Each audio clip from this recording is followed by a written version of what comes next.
Hello po, magandang araw po sa inyong lahat, sa mga nanonood at nakikinig. Ako nga po pala si Aldrin Zuniga from BSBA 1C. Sa video ito, tatalakayin natin ang human rights. Let's start. The title of this lesson is Universal Declaration of Human Rights. This lesson will give us a knowledge about different types of discrimination and different types of human rights, regardless of race, sex, nationality, ethnicity, language, religion, or any other status. Ano nga ba ang human rights? Lahat ng taong nabubuhay sa mundong ibabaw ay saklaw ng human rights. Ang human rights ay nakapaloob dito ay ang respeto, dignidad, at karapatan mo bilang tao.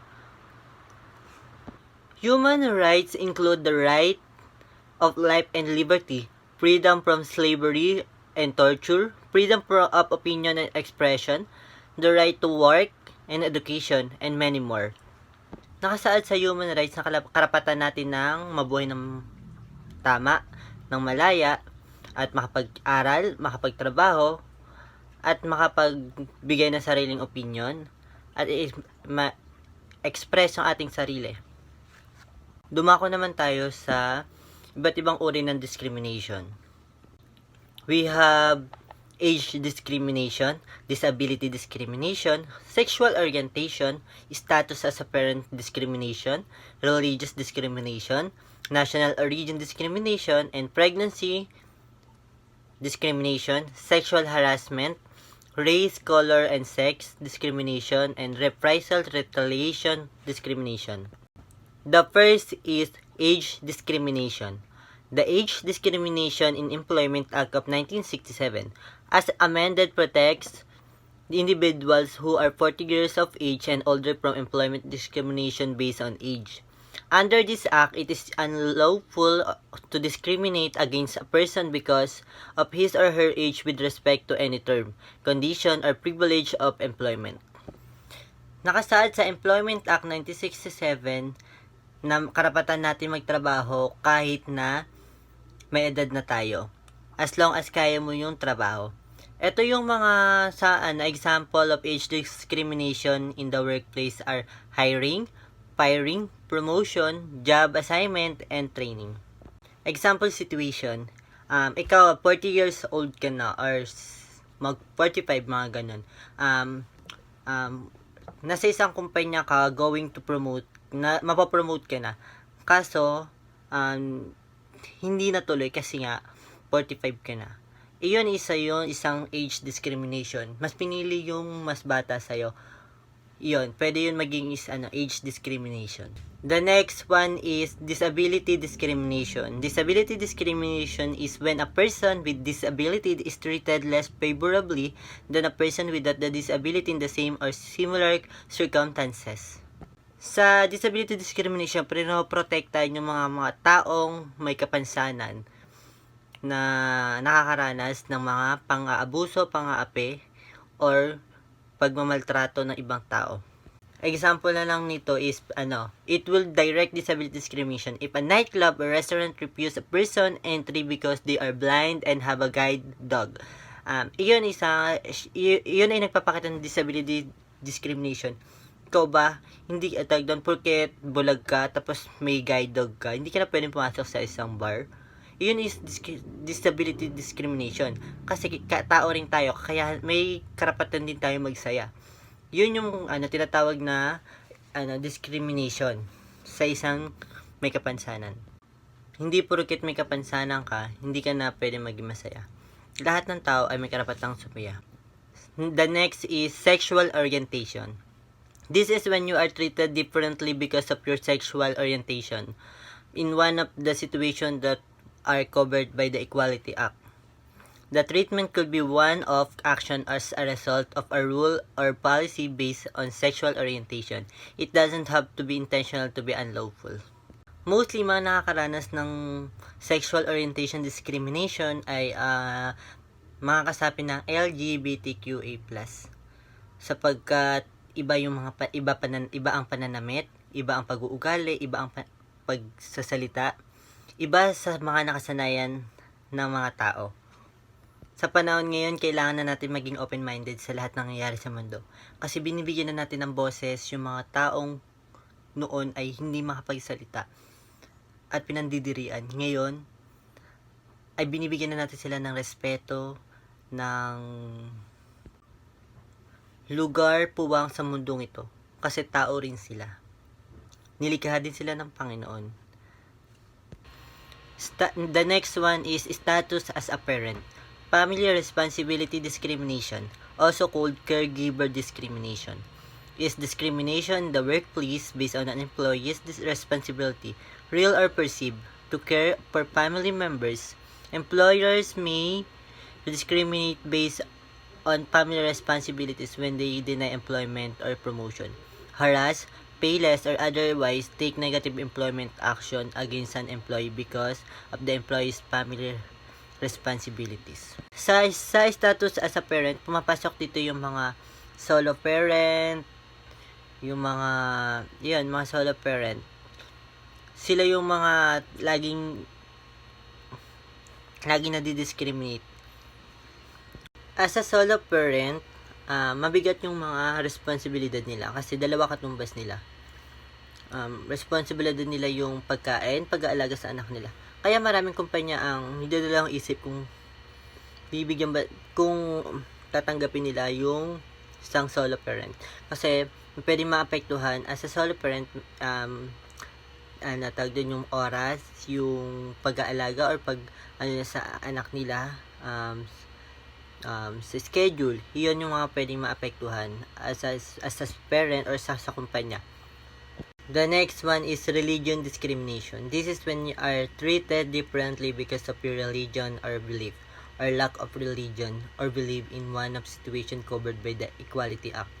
The treatment could be one of action as a result of a rule or policy. It does not have be intentional to be unlawful. Example ng religion discrimination is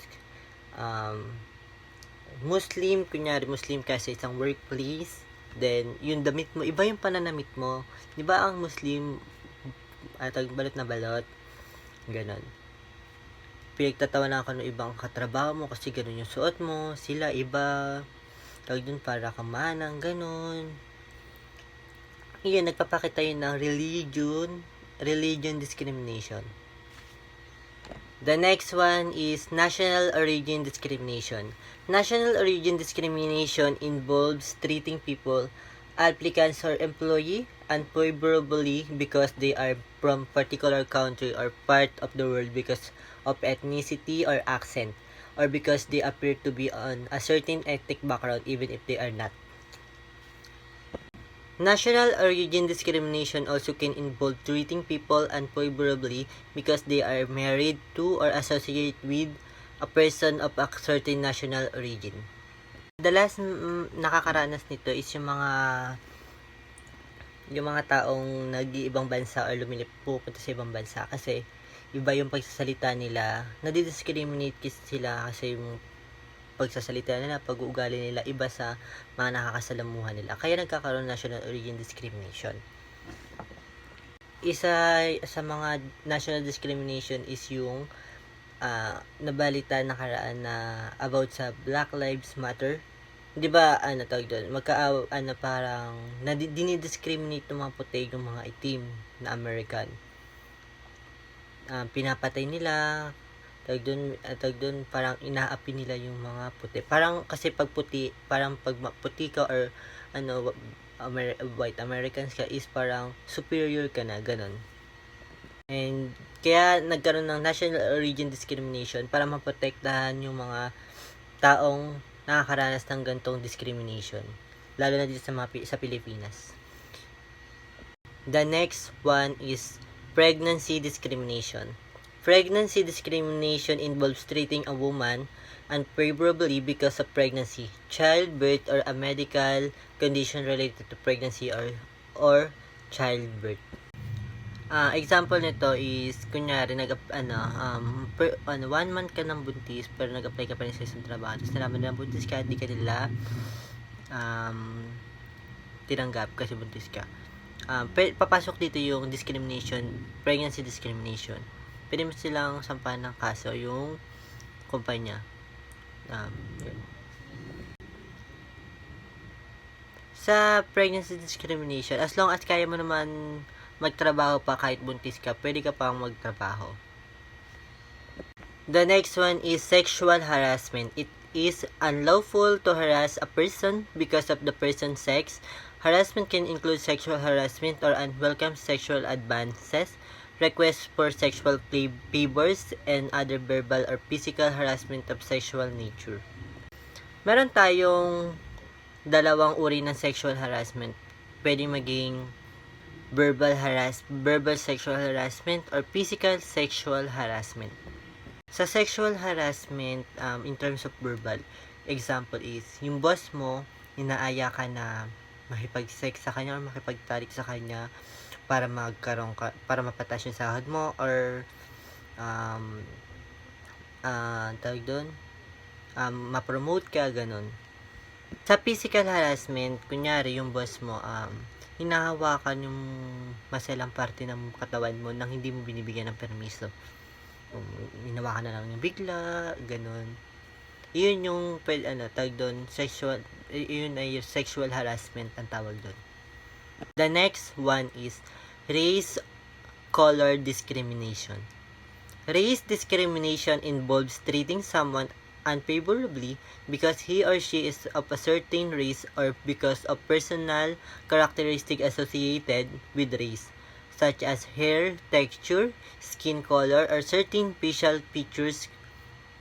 Then, color discrimination involves treating someone unfavorably because of skin color or complexion. Ang mga nakakaranas ng mga race color discrimination, yung mga taong probinsya or yung mga nanggaling sa mga probinsya. Like, yung mga Bisaya, mga taga Mindanao, na nagpupunta sa Manila. Tawag doon, pag nakakausap sila ng mga tao, pinagtatawanan sila kasi nga iba yung pananalita, iba yung itsura, iba yung pananamit, iba yung pag-uugali, ganun. Yung sa kulay naman, yung maano mo dyan is yung mga ita. 'Di ba iba yung buhok nila sa sa mga taga Maynila, sila is yung kulot, maitim, ay yung mga taga Maynila is kayumanggi yung kulay, pero sa mga ita is maitim. Iyon, kaya sila natag doon, na-discriminate sila. Parang nilalayuan sila, pinandirian, kasi ganun yung itsura nila. Which is mali, kasi tao rin sila, at may karapatan din silang mabuhay, at makisalamuha sa iba't ibang tao. The next is retaliation or reprisal. What is retaliation or reprisal? Retaliation, aka reprisal, means a person badly because they complain about discrimination on the job, filed a discrimination charge or complaint, or participated in any manner in an employment discrimination proceeding. Retaliation includes mistreatment for raising discrimination that affects others. Ang meaning nito is yung parang yung person, naranasan niya yung mistreatment and na-discriminate yung sarili niya. Example nito is, if a man complains about sexual harassment of woman, mistreating him is retaliation. Kumbaga, walang naniniwala sa kanya na tawag doon na haharas siya kahit na lalaki siya. Ganon. 'Di ba kahit lalaki naman nahaharas, 'di ba? The Universal Declaration of Human Rights. The member state of the United Nations pledged to work together to promote the 30th article of human rights that for the first time in history had been assembled and codified into a single document. In consequence, many of these rights in various forms are today part of the constitutional laws of democratic nation. Nakasaad sa Article number 1, all human beings are born free and equal in dignity and rights. They are endowed with reason and conscience and should act towards one another in a spirit of brotherhood. Nakasaad naman sa Article number 2 is, everyone is entitled to all rights and freedoms set forth in this declaration, without distinction of any kind such as race, color, sex, language, religion, political or other opinion, national or social origin, property, birth of others' status. Furthermore, no distinction should be made of the basis of the political, jurisdictional, or international status of the country or territory to which a person belongs, whether it be independent, trust, non-self-governing, or under any other limitation of sovereignty. Karapatan natin maging malayo sa mga diskriminasyon ito ay nakasaad dito sa Article number 2. Nakasaad sa Article number 3, right to life, liberty, personal security, meaning may karapatan tayong mabuhay at at protektahan ang ating mga sarili. Article number 4, freedom from slavery. No one should be held in slavery or servitude. Slavery and slave trade shall be prohibited in all their forms. Article number 5, freedom from torture and degrading treatment. No one should be subjected to torture or to cruel, inhuman, or degrading treatment or punishment. Article number 6, right to recognition as a person before the law. Everyone has the right to recognition everywhere as a person before the law. Article number 7, right to equality before the law. All are equal before the law and are entitled without any discrimination to equal protection by the law. All are entitled to equal protection against any discrimination in violation of this declaration and against any incitement to such discrimination. Article number 8, right to remedy by competent tribunal. Everyone has the right to an effective remedy by the competent national tribunals for act violating the fundamental rights granted him by the Constitution of by law. Article number 9, freedom from arbitrary arrest and exile. Article number 9, no one should be subjected to arbitrary arrest, detention, or exile. Article number 10, right to fair public hearing. Everyone is entitled in full equally to a fair and public hearing by an independent and impartial tribunal in the determination of his rights and obligation of any criminal charge against him. Article number 11, right to be considered innocent until proven guilty. Everyone charged with a penal offense has the right to be presumed innocent until proven guilty according to the law in the public trial at which he has had all the guarantees necessary for his defense. And no one should be held guilty of any penal offense on account of any act or omission which did not constitute a penal offense under national or international law at the time when it was committed, nor shall a heavier penalty to be imposed than the one that was applicable at the time the penal offense was committed. Article number 12, freedom from interference with privacy, family, home, and correspondence. On Article 12, no one shall be subjected to arbitrary interference with his privacy, family, home, or correspondence, nor to attack upon his honor and reputation. Everyone has the right to protection of the law against such interference or attack. In Article number 13, right to free movement in or and out of the country. On Article 13, everyone has the right to freedom of movement and resident within the borders of each state. Everyone has the right to leave any country including his own and to return to his country. Article number 14, right to asylum in other countries from persecution. In Article 14, everyone has the right to seek and to enjoy in other countries asylum from persecution. The right may not be invoked in the case of prosecution genuinely arising from non-political crimes of the or from acts contrary to the purposes and principle of the United Nations. Article number 15, right to a nationality and the freedom to change it. On Article 15, everyone has the right to a nationality. No one shall be arbitrarily deprived of his nationality nor denied the right to change his nationality. Article number 16, right to marriage and family. On Article 16, men and women of full age without any limitation due to race, nationality, or religion have the right to marry and to found a family. They are entitled to equal rights as to marriage during marriage and its dissolution. And marriage should be to be entered into only with the free and full consent of the intending spouses. Then, the family is the natural and fundamental group unit of society and is entitled to protection by society and the state. Article number 17, right to own property. Article 17, everyone has the right to own property, alone as well as in association with others. No one should be arbitrarily deprived of his property. Article number 18, freedom of belief and religion. On Article number 18, everyone has the right to freedom of thoughts, conscience, and religion. This right includes freedom to change his religion or belief, and freedom either alone or in community with others and in public or private to manifest his religion or belief in teaching, practice, worship, and observance. Article number 19, freedom of opinion and information. In Article 19, everyone has the right to freedom of opinion and expression. This right includes freedom to hold opinions without interference and to seek, receive, and impart information and ideas through any media or regardless of frontiers. On Article number 20, right of peaceful assembly and association. Article 20, everyone has the right to freedom of peaceful assembly and association. No one may be compelled belong to an association.